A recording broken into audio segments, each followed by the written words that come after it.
This is Flipping Tables.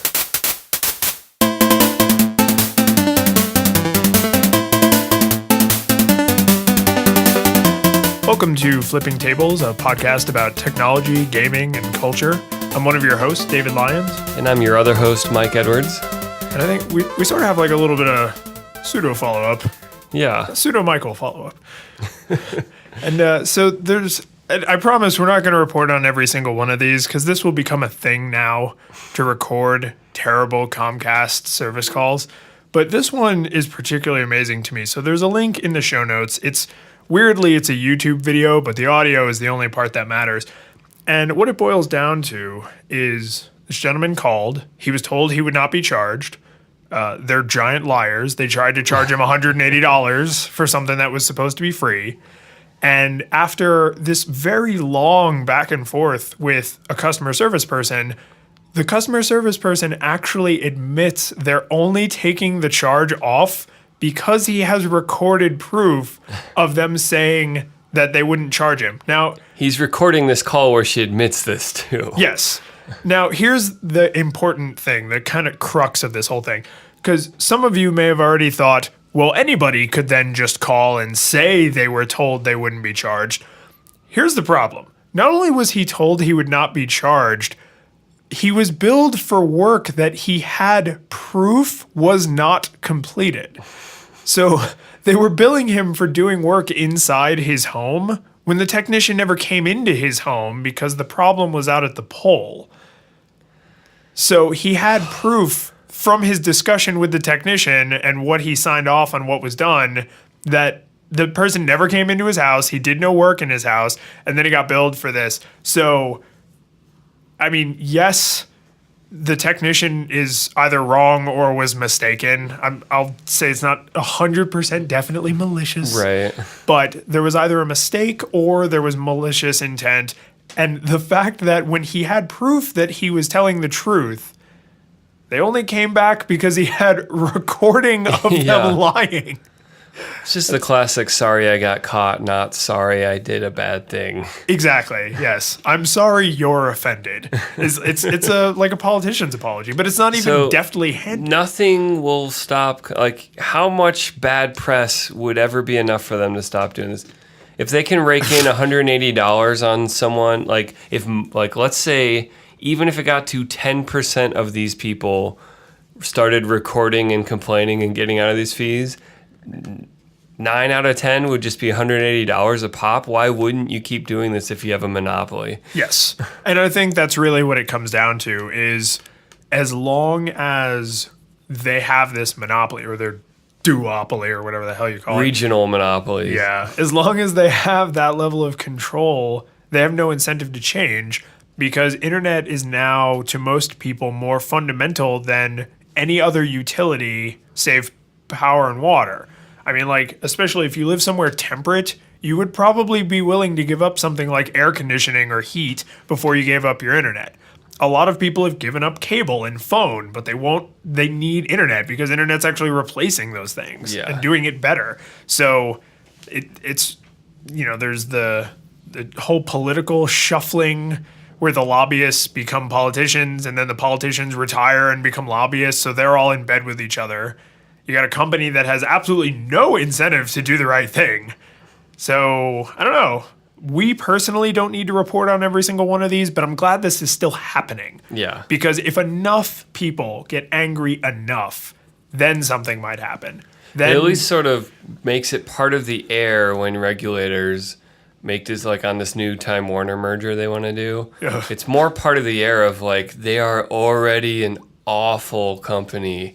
And you want to give them more power in the market. Yep. Like, I don't know how bought off our regulators could be, but there's some hope that the stink will rise so high that they will just say, you know what, Mama Bell came together like the T-1000 again. We need to break it apart again. Yep. And I do wonder, is there a possibility?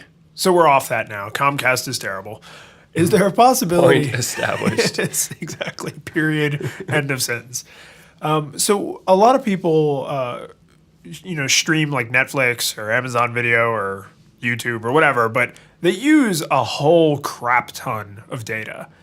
And that's really the thing that prevents those people from using wireless as their primary or only connectivity.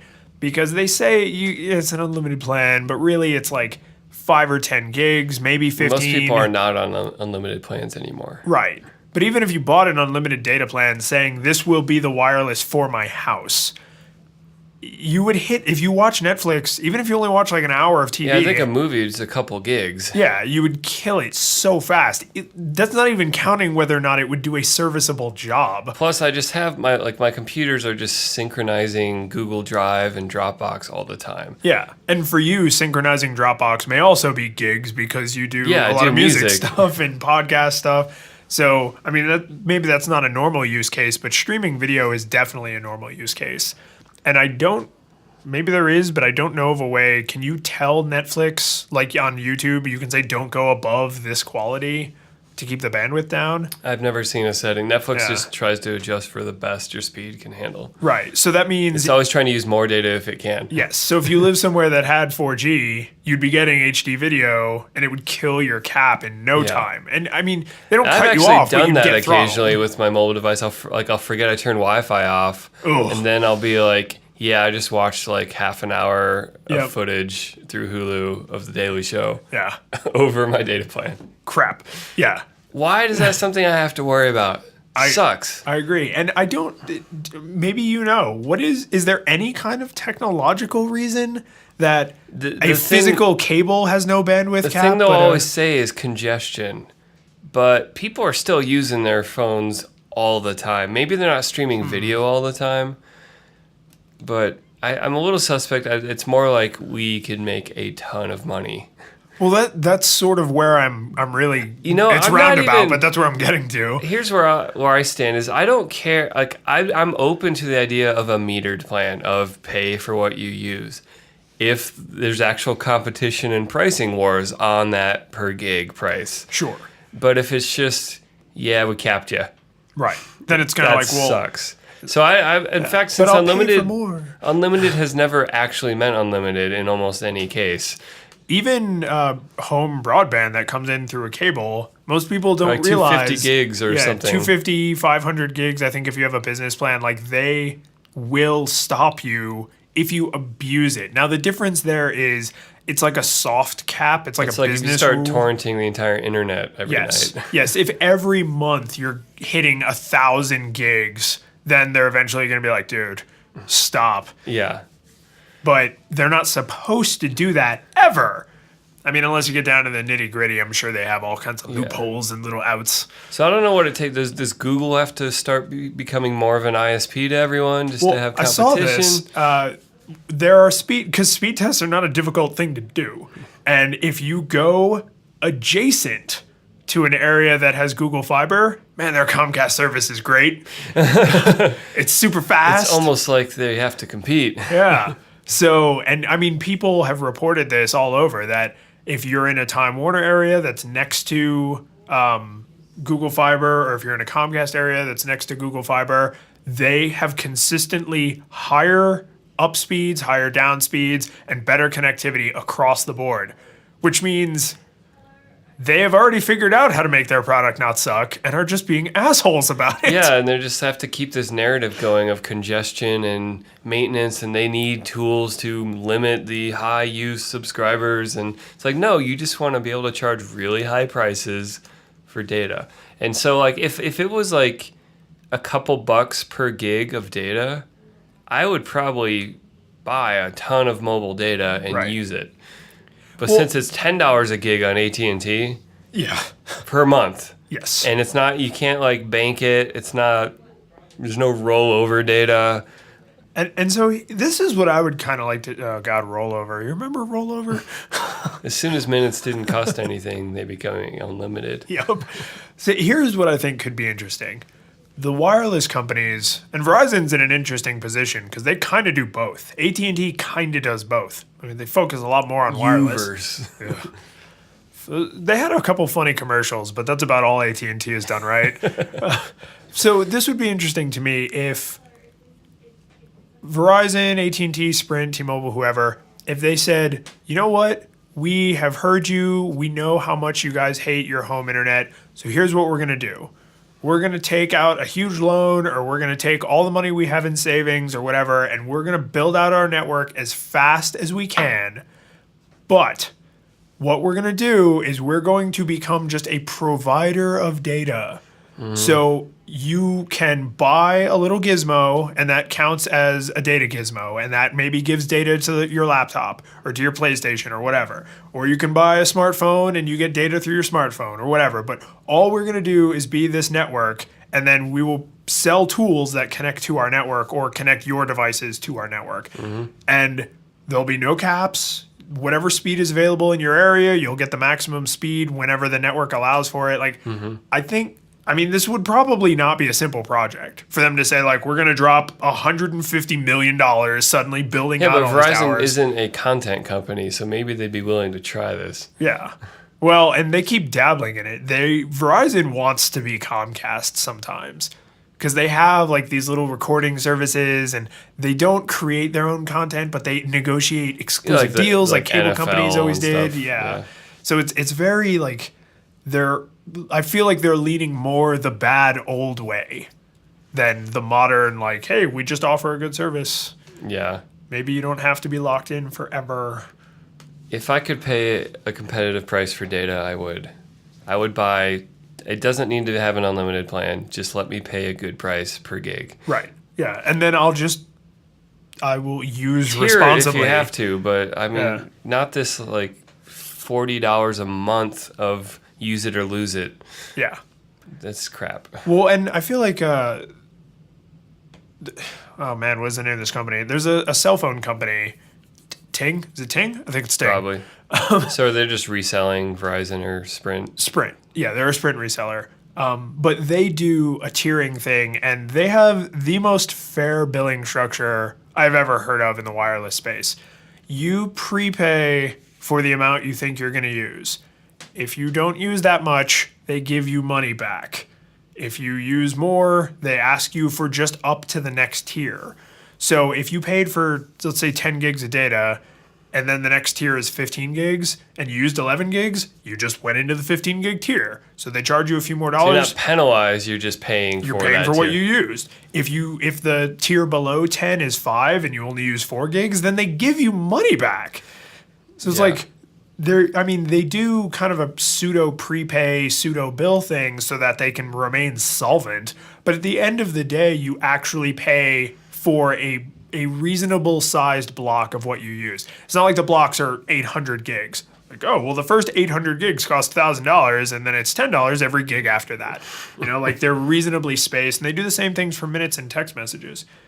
I would love to see that kind of thing for home internet or wireless internet. More common, I should say, for wireless internet.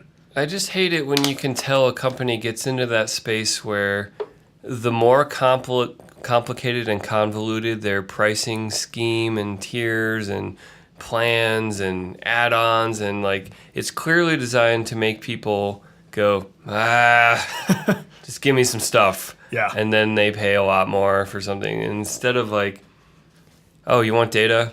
$2 a gig, don't care. Do whatever you want. Like, yeah, it's your data. You like, can download 30 billion tweets, or you can stream a bunch of movies. I want Google or, I mean, Apple's never going to do it because they're not that kind of company. But Nope. I want someone to come in and just be like, yeah, we're going to make sense out of this market instead of just letting it be a bunch of jerks. Yeah, Google, I think, I don't expect them to actually become a nationwide ISP, but I think that they're going to do what Google's pretty good at. They're going to be like, hey, look, this isn't that goddamn hard. And then other companies are going to be like, oh, crap, they're going to eat our lunch. Because really, when it comes down to it, Google benefits from more people being on the internet. They benefit from people being able to do more. Well, I on mean, the at what internet. point, like, how many allies can they amass? Because there's so many companies that are internet companies that want cheap, fast, free internet for their customers. Yep. So, like, MLB's been on the net neutrality stuff lately because they want to send baseball games to everyone as much as possible. And so they're actually coming down on the good guy side because because they don't own a network. They just own content. And they're like, hey, we just want to be able to get our stuff to people. People won't stream our games because you are being a middleman and we hate you. And we hate you for it. Yeah, which, I mean, that a story like that really makes me think the Title II common carrier thing is kind of the way we need to go. I mean, I know it's policy and regulation and there's lots to it, but it really seems like it kind of makes sense. And I've been looking while we've been talking. This is second quarter of 2013. Comcast revenue was a paltry $16.3 billion. So in 3 months, they made $16.3 billion. Now that's revenue, that's not profit. Right. But $16.3 billion in 1 quarter. And presumably because they don't get like a holiday surge. 2 of those billion fraudulent charges. Yeah. I mean, it's kind of how it feels, right? I mean, and I would, like I said, I don't think their quarter by quarter is probably that different. So $15-ish billion a quarter, that's what, $60 billion in revenue more. Yeah. It's actually more like $65 billion in revenue a year. This is really the best they can do with $65 billion. That's a lot of money. It's a lot. They're just they're not a coherent organization from all these exposés that they're so big, so disorganized, so many differences in policy everywhere. I was surprised and a little bit frustrated to find out that they outsource a lot of their technical support. And it's not that they outsource it, it's that they go very far out of their way to make it sound like they don't outsource it. If they said something commercials featuring their technicians. Yes, exactly. If they said something like, you know what, we want to spend our time giving you the best internet service and TV and phone service, and we just pay great technicians because they're great at being technicians, then I would be like, that makes sense. That's distribution of labor. Have the people who are good at one thing do that. Someone who's good at something else do another thing. That's not what they're doing. What they're doing is they're finding the cheapest possible technicians and contracting out to them. And if you read these reports, I think we linked to a bunch of them last week, but if you read these reports, these people are, and these are the technicians saying like, yeah, we were basically told to do a shit job, so we did, because we're super high pressure. They double, triple overbook us. Yeah. They have no incentive to do good work. If there's some market manipulation here, like I always remember reading about the way Walmart treats farmers. Because there'd be things like where Walmart would be late with payment or pickup or something where they would it'd be threatening that the crop the farmer was giving to Walmart would be spoiled. And then Walmart would come in and be like, oh, well, you can't do anything with that food now. Here's a cheaper price. What else are you going to do with it? Yeah. And it's just like really, really shitty behavior like that. Yeah, I can tell you from my youth when I was a Blockbuster employee. So Blockbuster at the time, this is in like the late 90s, early 2000s, was a big buyer of DVDs, but we were nowhere near the biggest buyer of videos and DVDs. That was Walmart. They outclassed us by so much that I believe it was Paramount. What Walmart used to do, and they may still do this, but I've boycotted Walmart. What Walmart used to do is they would go to the companies and they would say, hey, just so you know, we put your movies in the back of our store and we use them as a loss leader. So we're going to charge $16 for a $25 DVD. And that way people have to walk through the whole store to get to it. And that's a way we trick people into a store. So make your peace with it. And after years of this, Paramount, I think it was Paramount, finally stood up and was like, no, Walmart, you stop. And Walmart said, if you ever bring this up again, we will stop buying movies from you. And like it doesn't matter how empty that threat may have been. Scared them straight immediately. It would crush them. I mean, most production companies make the majority of their money from DVD sales. I feel like Apple had some of that, and maybe it's waned recently, but they had that kind of power with iTunes MP3 sales. They definitely did. AAC sales. Because, anytime like Sony or one of the... Not that they are shining examples of humanity. I'm sure the music companies are pretty evil themselves. Yes. But anytime they wanted to back out, it was kind of like, okay, we'll just turn off your music in our store and you'll sell zero. Yeah. Which is interesting. I don't think you and I have talked about Well, it's because this, they but- wanted to raise prices on MP3s, and Apple's like $1 is what people will pay for a song. Yes. And because Apple was very aware that there were other companies like Amazon capable of doing what iTunes was doing. So having the library and the price gave them a no question edge, which is why It was kind of for a like long the time, most Amazon-like part of Apple was the music pricing being kept low. Yes. And for a long time, Amazon MP3s for popular songs, 89 cents. Yeah. Not 99 cents. And I remember because I had a lot of friends who were big Apple people and they had iPhones and they were like, oh, That had to be Amazon I think eating I'm gonna- it to gain leverage, right? Oh, for sure. Yeah, that money had to come from somewhere. But so this brings me around to something. I don't know if you and I have talked about this, but are you familiar with what Amazon's going through with Hachette? Only, I mean, there's so much speculation because we don't get to see the actual who's the bad guy behind the scenes, Yes, that's true. It is which a is lot probably of speculation. everyone. I'm just going to speculate. Everyone's making power plays and playing to the press, but it seems, yeah, publishers hate Amazon's control. Amazon has, I don't know, it seems like Amazon has some struggles with trying to have a good PR side to this. They are definitely struggling. Whether they're in the right or not, they are losing the PR battle. So Because they're like, think of the authors, is all the publisher has to keep saying. think of the won't someone please think of the children? So what I would like to see come out of this is the publishers maybe lose a lot of their power and Amazon also kind of loses some of their power and it really does go back to the authors.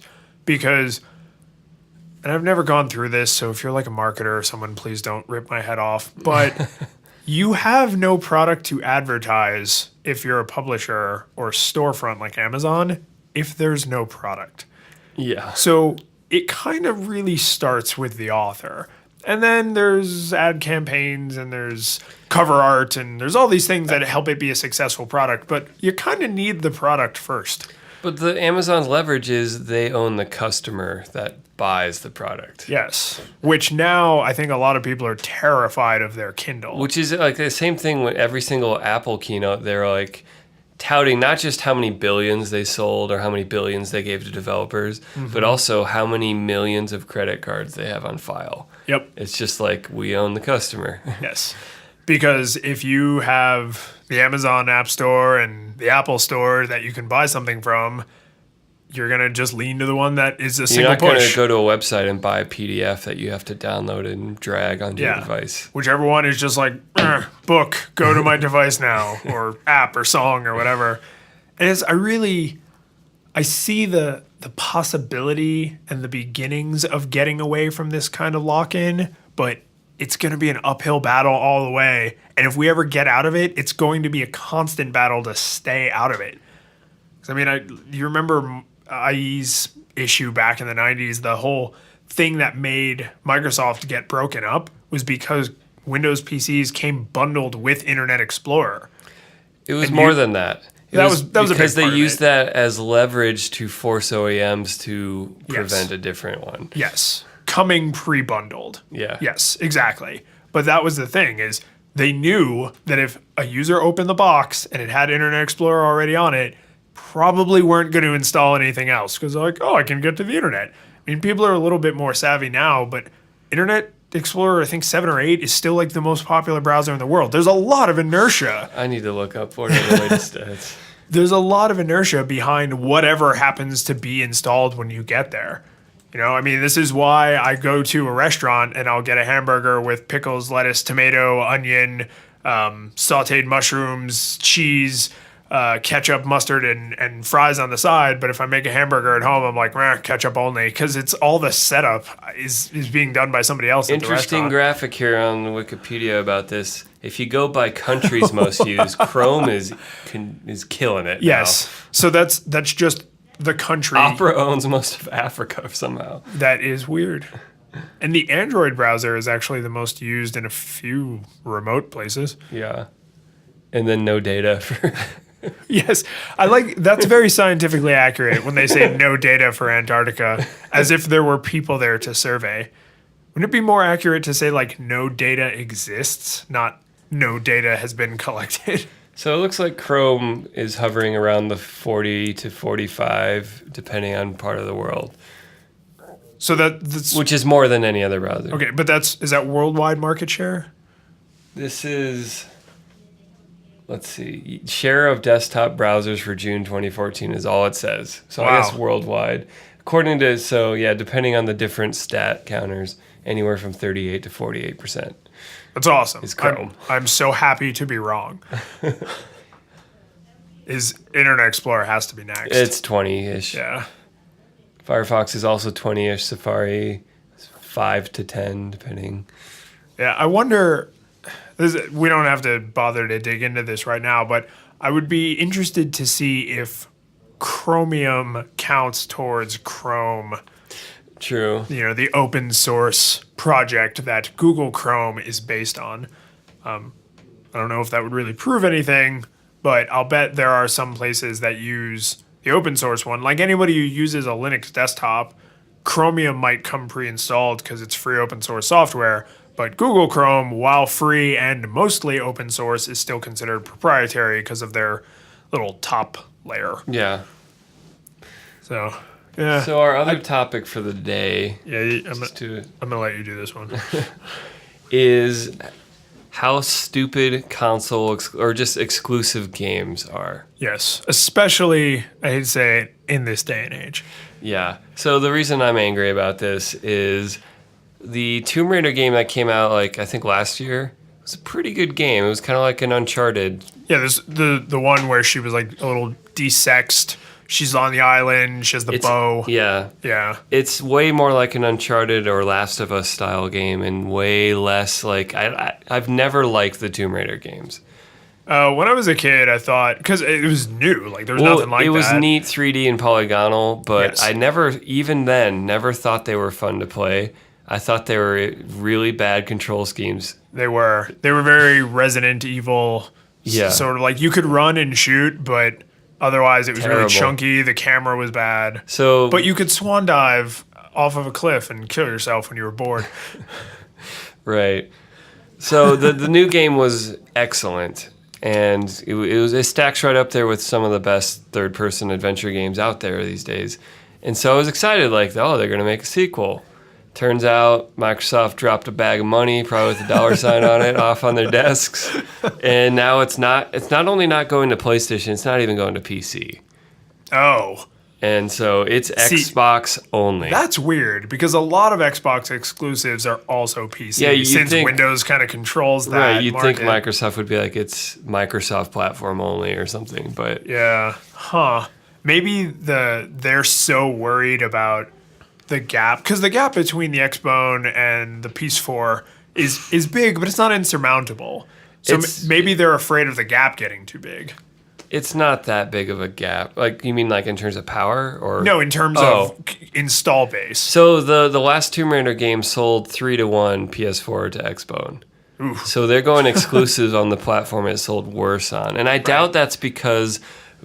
you know, all those people they owned both platforms and they just preferred PS4. Yeah, no. I'm sure it's just, PS4 has a lot more people. Yeah, so I can't see how a big bag of money wouldn't be involved in this decision. So the only defensible exclusive, first off, we're leaving out first-party games. That's a different situation. Yes, Mario gets to live on Nintendo the is not crappy a Wii U. douchebag for not... Well, maybe they are a little bit, but... I'm not surprised Set Samus free. I'm not surprised that Mario's not coming out on PlayStation. What's the only defensible idea that I've come up with is for games. So Bayonetta 2 is an example here, where that game was not going to get made until Nintendo stepped in and said, "We will help you publish this game. Really? It's going to be Wii U only." Makes sense. So because the game would was, never have happened otherwise. Sure. Because Nintendo directly funded an otherwise unhappening project. And the last Tomb Raider game unhappening. sold 7 million copies, which was supposedly less than Square Enix wanted. Sure. to sell or thought it was going to sell, but it's by no means an unsuccessful game. Right. Well, particularly by Wii U standards. And so let's face it. I don't really buy that that's the case here, that the game was in development hell and wasn't funded and Microsoft swooped in and saved it. No, particularly not that it's part of a decades-old illustrious series that has sold tens of millions of units. That's what gets people's goat, so to speak, is it's like there's a new game that gets announced that's single platform, it's not that. Yeah, you might be a little miffed if it doesn't come to your platform, but it doesn't feel like you got slighted. It's like, oh, they gained something. Sure. I didn't lose something. Right. But when like an 18-year-old series, long established as multi-platform as possible. Was it originally a PlayStation exclusive? Sega Saturn had it too. No shit. And PC had it. Sega it's Saturn. always been multi-platform. I knew it was PC going way back, but even all the way back to 1? Yep. Okay. Yeah, so then I see no acceptable excuse for this. All they've done is, I hope that bag of money was really big, because all they've done is reduce the number of potential customers.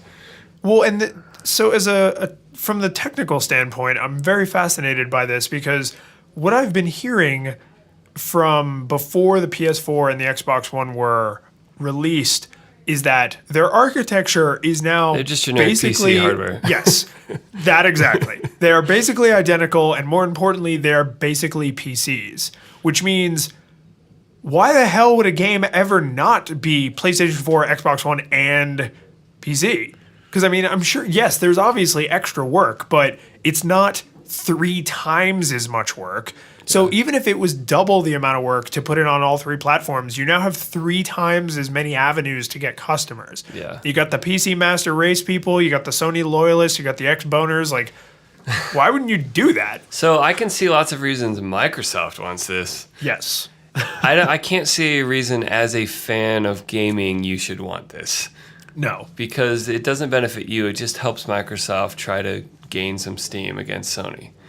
And so do you happen to know, because I haven't read the article that you helpfully linked in the show notes, do you happen to know, is this a permanent exclusive? Because there's been a lot of weird, like, it launches on PlayStation, but then a month later it'll be on the Xbox, or it launches on Xbox, but then a month later it's on PC, that kind of thing. Every indication is that this is a permanent exclusive.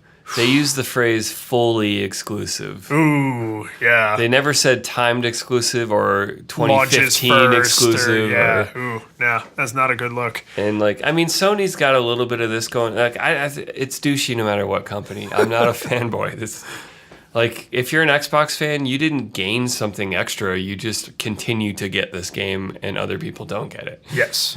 Yeah, but everybody else is suffering. And so when you gloat to the other team, why are you on a team, first of all?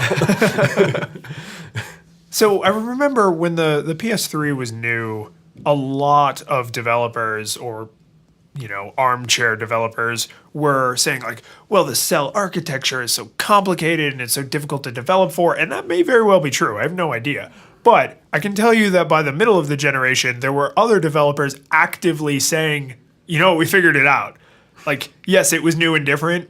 We've now figured it out. So you can stop acting like this is a Rubik's Cube that's never been solved. We've put it together. There are lots of games on the PS3, so obviously we have figured out how to do this. And now that hurdle is not just reduced, but basically gone, I don't know how anyone... I don't even know how Microsoft would be benefiting from this, because you have the customers who are absolutely no question Microsoft fans, and that's fine. And they're like, yeah, we got an exclusive. But now you have other people who are a little bit more platform agnostic, who are like, screw you guys. Like, well, I'm angry at them if now. You're PC gaming master race that has consoles just for dumb exclusives or for first-party exclusives. Mm-hmm. And now you're like, I bought every PC version of Tomb Raider ever. I'm a huge fan. Now I don't get to run it in 1440p with my $1,000 graphics card. I have to run it in 900 or 720p. Right. And since I'm someone who cares about graphics, I am now angry because you are not releasing the highest quality version possible. Yep. And it's like if something went like Sony DVD player exclusive, and you're like, but I want a Blu-ray of this movie. Yeah. And it's like, well, it's only coming out on DVD for this model. Remember when the Wii launched and they announced that it wouldn't play DVDs? Yeah. And anyone who knew even a passing bit about technology went, why? And Nintendo was Licensing like, fees. yeah, but I mean, the licensing fees would have raised the cost of the console like dollars, not even tens of dollars. It's just, I remember the first time I was at my friend's house, he had a Wii like not long after it launched. And I was like, oh, do you want to watch this movie before we like go out and do whatever we were doing? We had a little time to kill. And he had to, because he had an older TV at the time, he had to unplug the Wii and plug in his DVD player. I was like, isn't the Wii, aren't the games on DVDs? Because I had a PS2. The so other it was thing like, they said is everyone already has 5 DVD players. Why would we need to add another one? goddamn principle. The thing. I may never play your game on Linux, but if you can port it from Windows and Mac and Linux easily enough, just release it for Linux. It's the same kind of thing. Like, just spend the $2, the $10, whatever it is, and make it play DVDs. Yeah. I don't feel like my PS2 So is overpriced. the good guy Greg and all the platforms here is Steam, I feel like. As usual. I'm wondering, will they ever pull this trick? Will they go like Half-Life is only on Steam boxes? Because that would kill a lot of goodwill I had. I was just like, what? If they went that route, I think the backlash, because, I mean, I don't have anything against PC gamers. We do almost always use the phrase PC Master Race. But the reason that phrase is there is because for every diehard Sony loyalist and Nintendo fanboy and Microsofty, the PC gamers are ultra dedicated. These are the modders. These are the people who spend their time writing mods to games that they then give away for free just because they love it that much. They are constantly upgrading their machines, so they're spending more money and on... Steam's like actually working to get them money because like there's modders that get to sell their maps through Steam. Yeah. So for Steam to build up this just unheard of amount of goodwill in the games industry and then be like, you know what? Let's just go back to that old shitty business model that everyone hated. I think... It's like Titanfall is not on Steam. Right. But to wrong such loyal diehards, that sounds to me like a great... Like, it's like if the Pope came out and was just like, you know what? Everything we ever said, it's the opposite now. Exact opposite. Like, you would have a lot of really angry, really devout Catholics. And that's how the heads of companies get, ushed out of office. Is there any mechanism in the Catholic Church to remove a pope? Assassination? Besides killing them. Well, you can retire, but they make a huge news cycle out of it. Because you're supposed to be pope for life. So it'd be the forced to resign. Yes. I'm going to spend more time with my family. But he's the voice of God when he speaks as Pope. I'm sorry. We have to take a second. The Pope saying in my terrible Italian accent that he's going to spend more time with his family is a very smart joke. Because he's the Pope and has no family. So if you're not laughing your socks off at home, I just feel so sorry for you. But I don't think Steam could possibly do that, to your point. And I gotta say, as someone who has gotten in the last couple years into the Humble Bundle, because you can download those games directly, but I don't. I do it through Steam because Steam is awesome.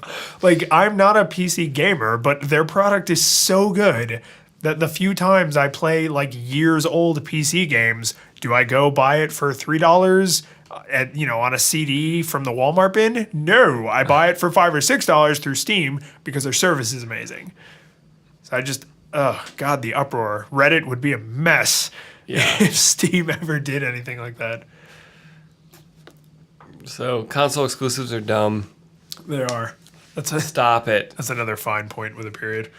I don't want to buy another gaming system that duplicates everything the one I have does just to play one game. And this is the thing that makes me the most nostalgic for the PS2 and back era, because there was a time in my young life where I was fortunate enough to have a Super Nintendo and a Sega Genesis. I had to roll a lot of quarters, but I eventually, for a brief time, was able to afford both of those systems. And I had a couple generous friends that were willing to let me borrow games, so I had like access to a nice library. But there was a reason to have two systems. Now, my PlayStation is primarily a Netflix machine that also plays games. But it can do so much other crap that I care so very little about. And I feel like PlayStation Home? What is that? What even is that? Like, They've basically abandoned that, haven't they? I've never heard anything like more about it. virtual Second Life thing. Yeah. It may still exist, but It's not on the PS4. no. Well, there you go. Yeah, so their plan is to probably just let it die silently and sadly in the corner. But I mean, other than game exclusives, is there really any benefit? Does anybody really care that the PlayStation has a cross-media bar and the Xbox has the cards? Yeah. Like, really? I mean, if it were up to me, I would never deal with any of that crap. I loved just putting a cartridge in and turning the system on and the game started. Well, I like how on the Wii U, which doesn't... Normally, I wouldn't be defending its OS because it's kind of slow. They have some updates. Now you can press the home button on the Wii gamepad even when the system is off, and you get the last 10 apps or games you used to launch straight into them instead of loading up the OS. Thing. And I'm like, that's cool. Yeah. Do more of that. I mean, that's a tacit acknowledgement that, like, they don't really care about the Chrome of the operating system. It's a gaming system. Like... I really don't need a new and innovative interface on my microwave. I just want to put food in it and have the food come out hot. I mean, aside from the fact that Today, Apple reinvents the microwave. No. The iWave. With the click wheel. Just spin it for as many seconds as you need. Angry aardvarks advocate for. You'll have to find... Have we ever... I don't think we've linked to that before. You have to throw that in the show notes. It's one of the best Onion videos ever made. It is. So here's what we're going to do. We're not going to explain what Mike was just talking about, but it's a really funny Onion video, and it'll be in the show notes. But I just think, like, aside from the fact that games started up instantly in the cartridge era, I understand modern games can't do that. But because my PlayStation used to, I have a Chromecast now, but because my PlayStation used to be a Netflix machine, I actually had to disable launching directly into the game, which is irritating. Like, I would almost rather have a button that was like either turn on and go to Netflix or turn on. Does your TV not have Netflix built in? It doesn't. I intentionally got a stupid TV because I've never used a smart TV that I liked. Right. They're just all awful. And a Chromecast is $35. The model of TV I have comes in smartness, and the smartness version is like $200 more. And I've used these interfaces. They're not worth $200. No. So this is either like a stupid people tax, or it's a convenience people super lazy tax, or there's some kind of licensing nonsense I don't know about, but that doesn't seem right. I mean, I don't think Netflix licenses their app out. No, they just want their stuff to be everywhere. I just want to go play Super Nintendo. I just want to sit down You want to move the power button up, and instantly you're at the start screen. and it's a satisfying, at least mine, maybe it was broken, but it was a very satisfying, like, clunk. You know, like, you popped the cartridge in, it made like a clunk. You hit the thing, it made a clunk, and then ba-ding, and then the theme song to Super Mario World started. Emulating doesn't give you that feel. There's no clunking. They need like a fake Do you miss clunk. old credit card machines?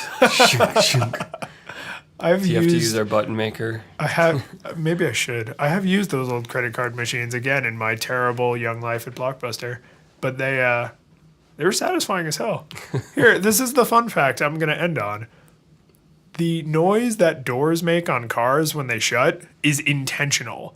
Part of the engineering of a car is to make the doors make a certain noise within a certain tonal range. When you close it correctly? Yes, so that it sounds sturdy. Because most modern cars are made out of very lightweight materials. They're meant to, like, crumple. Yes.